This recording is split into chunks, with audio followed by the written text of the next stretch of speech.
Hey everyone, how's it going? Welcome back to my World of Warcraft Rogue leveling series. This is a series where we're going to be taking a character from level 1 to level 90, learning all the abilities and the class, and then potentially gearing him at endgame, showing you guys some battlegrounds, some dungeons, and some fun along the way. So obviously if you're enjoying it so far, make sure you leave a like, comment, subscribe. You guys know what to do. And I also want to mention that we are powered by UltimateWoWGuide.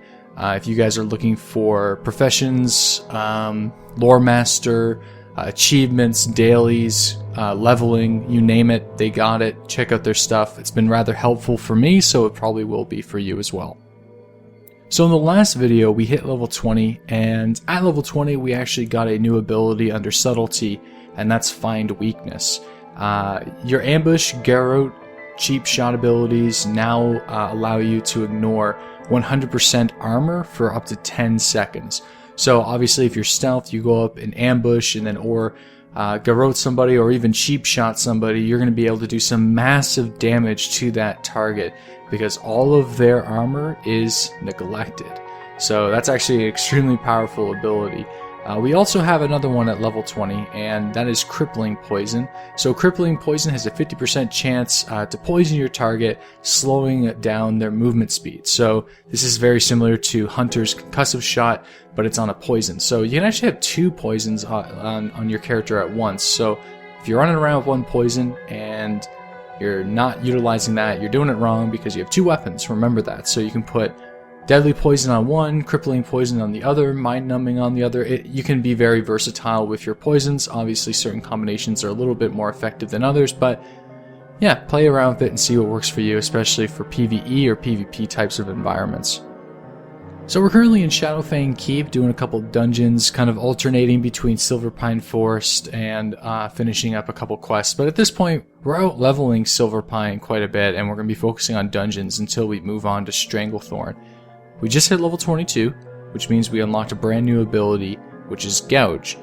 Gouge is one of your core rogue abilities because you can incapacitate a target for up to 4 seconds, and the target must be facing you. But your target facing you really isn't too much of a problem, considering if somebody is trying to attack you or kill you, the chances of them being in front of you are pretty high. So this is one of those abilities that I'm going to be binding to a key that is very useful. For example, Q. I bind it to my Q or E key because I actually don't use Q and E as strafe. I've rebound those to A and D, so I can utilize Q and E as some really useful keybinds. I highly recommend that you do it if you're interested in PvP at endgame, because if you're not turning with your mouse, you are definitely not going to be moving as agile as some of the other players. We're going to be moving from dungeon to dungeon, from location to location in this video because there's just so many options between level 20 and 30, you pretty much can't go wrong. We're currently in the Stockades. If you're going to be running dungeons between this level gap, then you're going to be probably doing Stockades, especially if you're the Alliance. The Stockades is located directly in Stormwind, but with Dungeon Finder, Horde groups can get in no problem, and without running into level 90 guards or anything like that. So it's pretty simple. But one of the cool things is that Hogger is now the boss. And if you guys remember playing as a human, if you've ever done the 1 to 15 human leveling before, pre-Mist of Pandaria, then you would have been killing Hogger as a quest. He was like a level 10 end quest for Elwyn Forest, and you pretty much killed him and then went on to Westfall. But he's definitely a classic World of Warcraft hero, and has definitely been in a number of jokes and related content. He's actually in Hearthstone too, and in Hearthstone it's actually a really good card. So if you are playing Hearthstone and you run into Hogger, throw it into one of your decks sometime, because getting that 2/2 taunt every single turn he's up is pretty useful. Anyways, let's get back to the World of Warcraft. After the Stockades, we jump over to Black Fathom Depths, and I can easily say that Black Fathom Depths is my most hated instance just because nobody knows how to freaking do it. I don't understand why there's such a problem with Black Fathom Depths at the end, at the altar, but every single group that I was in failed so hard after we killed the Warlock. You cannot click all of the fires anymore. You could do it in Cataclysm, you could do it in Wrath of the Lich King. Hell, you could probably do it in Burning Crusade if that was the mechanic at the time in Black Fathom Depths, but you can't do it now. You cannot do it now. You have to do one flame at a time. No group did it right. Everybody wiped, and I had to go out back into the world with like 15 minutes dungeon finder debuff because the groups would disband every single time they would fail.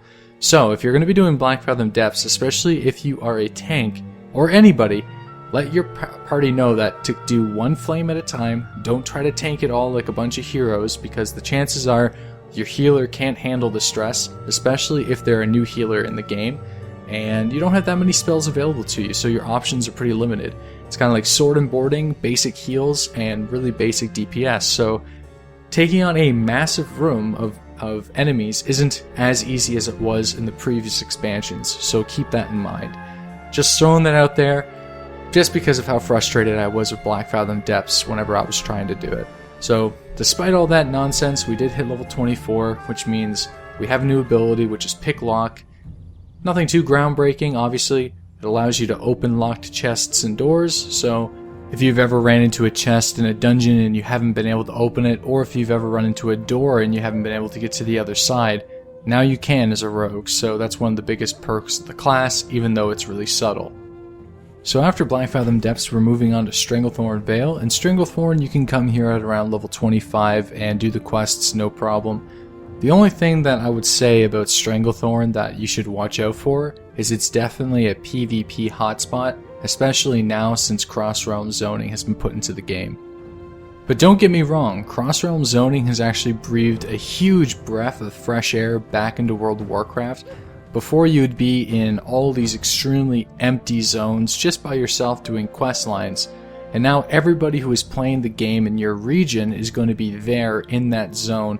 Obviously there's a couple, I guess, shards, if you will, per location, but in particular you're going to be running into a lot of people that are on both sides of the faction, including this little mage here. And as a rogue, okay, sometimes you have to take opportune moments like this one to, you know, do a little bit of an ambush. I mean, it's just a little bit too good to be true. So yeah, PvP is going to happen, especially if you are a rogue, because you can stealth around, they can't see you, they don't even know what's coming, and yeah, it's a great opportunity to actually get to learn your class and how it can survive in player versus player. So I'm really enjoying it. Cross-realm zoning and world PvP is a little bit back for now, but I wish they would just take out flying mounts altogether.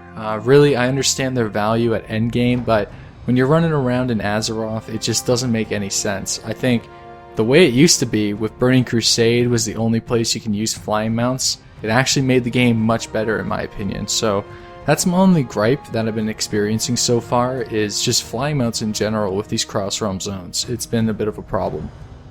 So a lot of you guys have been asking me what my thoughts were about instant level 90, and obviously with the new expansion coming up, they definitely want to get everybody up to speed with Mists of Pandaria. We only have one content patch left, and I think it's actually going to be pre World of Destruction, so that's going to be really interesting. So a lot of people are trying to race to level 90. If they haven't gotten there yet and they want to experience it before the expansion hits, I understand. It takes a lot of value out of your level 90 character if somebody can just pay $60, just like another expansion, to get their character up to endgame. It's generating a lot of money for Blizzard, but it kind of also makes this leveling show a little bit irrelevant too, because all of you guys can, you know, instead of watching this video or, you know, learning your class and going through all the dungeons and the battlegrounds and doing the quest lines, you can just literally pay $60 and all of this is irrelevant. So I think there's still a lot of value into the level 1 through 90, but I also understand that it does kind of suck where the majority of the player base is enjoying themselves at endgame, and if you're new to World of Warcraft, you have to spend like 3 or 4, or if it's your first time playing the game, probably even up to 10 days leveling your character and hitting the end level. 10 days playtime. And I understand not everybody has that time investment, but at the same time, it does devalue the game significantly, and it really makes it very narrow focused to the point where the only thing that currently matters is Mists of Pandaria and the next expansion. And that's kind of true for the majority of the player base, but back when World of Warcraft first started, or in Burning Crusade, there was still the majority of the players that were not even at level cap. So with that in mind, it kind of really takes the value out of all the other levels in the game. But I would say, in the end, I'm rather neutral about it. I can see the value, but I can also see that it's changing the game, maybe in a negative way. We'll have to see how it goes in World of Destruction. So let's move on to more rogue abilities. We just hit level 26 a few moments ago, which means we get the new ability Sprint. It increases the movement speed of the rogue by 70% for 8 seconds, does not break through stealth. This is a really good defensive and also offensive if you are trying to get on a target faster. It's just an overall useful ability. So it's pretty useful. Put it on something, on a keybind or something, play around with it. The cool thing is you can use it in stealth. So if you're trying to catch up to somebody and you just can't quite get a sap on them, pop Sprint and you'll be able to do that. Alright guys, it's time for the secret question of the day. What piece of gear in World of Warcraft speaks to you the most? Maybe a piece of gear that you unlocked in a raid or dungeon, or you completed a very difficult boss, or you became gladiator some season. Let me know. So in my opinion, my favorite piece of gear that speaks to me is definitely the Gladiator's War Axe. So the Gladiator's War Axe was the level 70 gladiator weapon for the hunter, and it was actually only for hunters, and it was like 300 conquest points. And I remember it was a super OP stat stick at the time. There's a lot of people that were complaining about it, a lot of warriors, a lot of other classes, because they had a very similar war axe, but it actually costed them way more than the hunter's version.